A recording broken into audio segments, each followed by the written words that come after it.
நீங்கள் பார்த்துக் கொண்டிருப்பது நியூஸ் 21 செய்திகள். தமிழ்நாடு செய்திகளை உடனுக்குடன் தெரிந்து கொள்ள நியூஸ் 21 செய்திகளை பாருங்கள். உண்மை, உழைப்பு, உயர்வு. மாணவர் காவல் படை. தமிழ்நாடு அரசு பள்ளி கல்வித்துறை ஏற்பாட்டில் மாவட்டம் தோறும் ஒரு அரசு பள்ளியை தேர்ந்தெடுத்து மாணவர் காவல் படை ஏற்படுத்தி 50,000 நிதி ஒதுக்கி மாணவர்களுக்கு காவல் உடை வழங்கி காவல் நிலையங்களுக்கு நேரடியாக சென்று காவல் நிலைய செயல்பாடுகள் குறித்தும் அறிந்திடும் வகையில் சிறப்பாக ஏற்பாடு செய்யப்பட்டுள்ளது.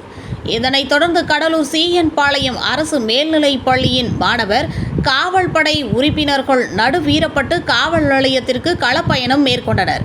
இந்நிகழ்ச்சிக்கு பள்ளியின் மாணவர் காவல் படை ஒருங்கிணைப்பாளர் கமலக்கண்ணன் தலைமை தாங்கினார். காவல் நிலைய உதவி ஆய்வாளர் முகிலரசு காவல் நிலைய செயல்பாடுகள் குறித்து மாணவர்களுக்கு எடுத்துரைத்து சிறப்புரையாற்றினார்.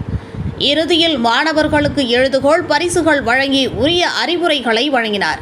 நியூஸ் 21 செய்திகளுக்காக கடலூர் செய்தியாளர் முருகானந்தம்.